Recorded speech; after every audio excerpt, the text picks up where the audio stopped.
Hey, what's up everyone? I'm Rick at Techspin, and here we've got a case review. Now I was looking for something different for an upgrade, and I lucked out. Specifically, I wanted a case that was mid-sized, had a clear window, and wasn't black. So this case is made by Sadie's, a relatively new player in the case market. This is the Sadie's Horus, a mid-sized tower case making a bold entry and a part of Sadie's new line of cases. Alright. This case is aimed directly at the budget case market, and given its great looks, you may be wondering what exactly you'll be getting for the list price of 1190 NT or $37. Woohoo! Sadie's is following market trends by offering 3 colors for the case, one all blacked out with a darker tinted window, and another in white. This one comes in red, and the look makes an impact, especially paired with Sadie's own Scarab fans. The company is going with an Egyptian theme for its products, and it's pretty catchy.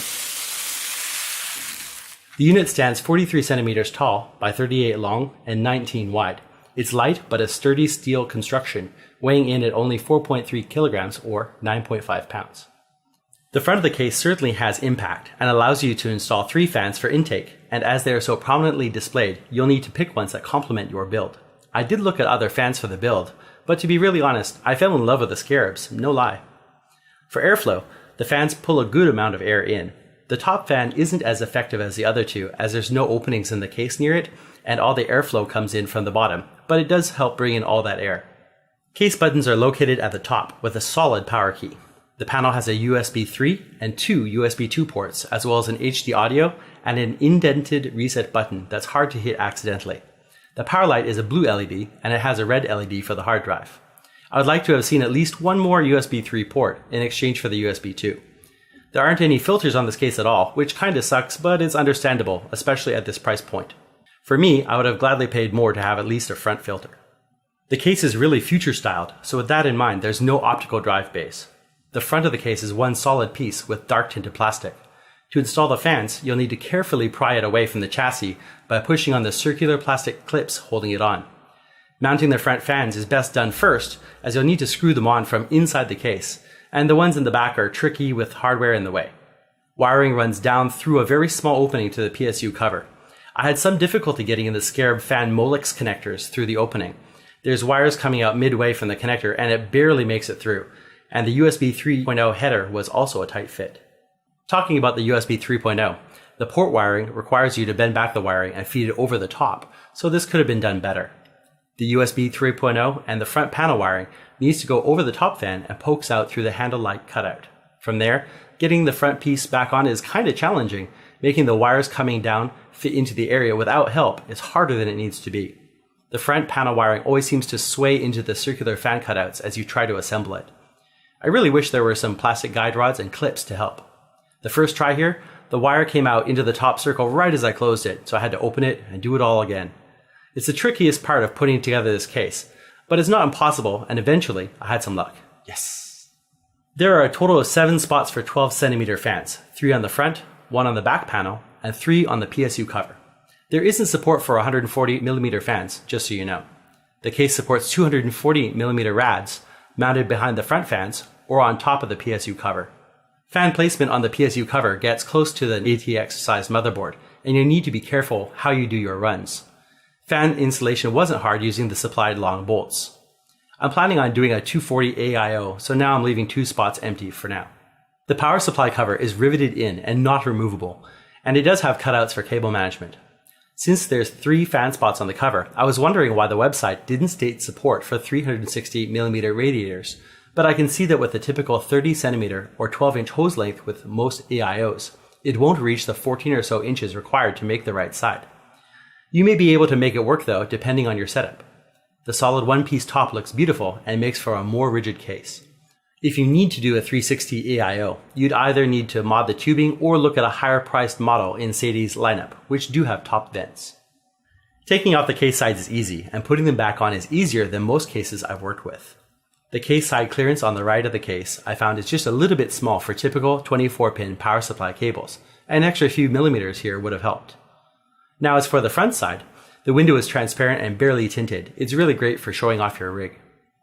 The window measures 10.5 inches wide by 12.5 tall, or 27 by 32 centimeters, diagonally measuring 16 inches total.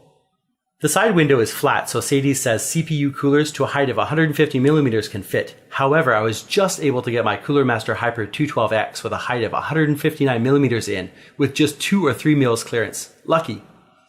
Large coolers like the V8 GTS or the Master Airmaker 8 will definitely not fit in this mid-sized tower case. I found installing the SSD and hard drive to be a bit of a pain, as there are no caddies provided for either device. The website says that you can mount hard drives either on the rightmost fan spot on the PSU cover or parallel behind the bottom fan in the PSU area. The mounts are for 45 by 95mm bottom mount screw spacing, so newer drives like my Hitachi 6TB 128 meg 7200 RPM drive with its 87 by 95 spacing had me scratching my head. That means you can only attach some drives with 2 screws. Also, Sadie should have provided a hard drive caddy for the PSU location, as trying to mount it there is near impossible without an L-shaped ratchet screwdriver and probably a very large amount of patience. In that location, it really needs a larger cutout at the back to make cable management easy, with all the runs from the front panel coming in here too. Using a SATA chain here is almost impossible, as the Corsair wiring barely made it through the opening with a lot of careful pushing. You can pretty much forget about using a middle SATA chain connector if you're rocking mod wiring. I'm very happy with the Scarab fans. They look vivid and catchy. The Scarab fans have 15 LEDs for a really bright and cool look, and they come in white, blue, green, red, and orange, a great option for those with a black and orange motherboard. They also sell an RGB variant, costing a bit more. The fans are 25mm thick and run at 1600 RPM, pushing 57 cubic feet a minute of air, and they're rated at just 30.5 decibels according to the box. They use both 3 small pin or Molex 4-pin connectors. They ran fairly quietly with the panels on, although with 7 fans inside my case total, I could certainly tell the tower was running. You can hear it behind me too. Now, the fans themselves aren't built with a typical square shroud, meaning air may escape along the edges if your case has perforations there. My red fans came with red rubber foot shock absorbers. They extend about 1 millimeter higher to reduce vibration. They refined the fan design, with the second gen fans having full corner support. The first generation didn't have a plastic support running between the holes, and believe it or not, I snapped a corner accidentally when a door closed on the corner of my bag. Luckily, the red rubber shock absorber is still holding it on there. Now currently, the Sadie's cases ship with a free fan in a color of your choice, and there's also a promotion where you can find their group on Facebook and message them with the serial number of the box to get another free fan. This page is in Chinese though, so you might want to have a friend handy who is a native speaker. And so the Sadie's Horus claims a spot in the market with a bold, unique case having lots of install possibilities. It's a bit small inside, but the build went smoothly. It looks amazing and it's very well priced, and I'm really impressed with the final result. What a great case. Please stay tuned, I'll be putting up a review of the Sadie's Tutankhamun, as well as a new KB Lake build coming soon. If you want to see more videos like this, then please hit that subscribe button for new content. Mash that like button if you did, or thumbs down if you hated it. I always like reading comments and I respond to most, so please let me know if I missed something or if you have a question. And don't forget to let me know what you'd like to see next. Thank you very much for watching. Catch you all really soon. Bye for now.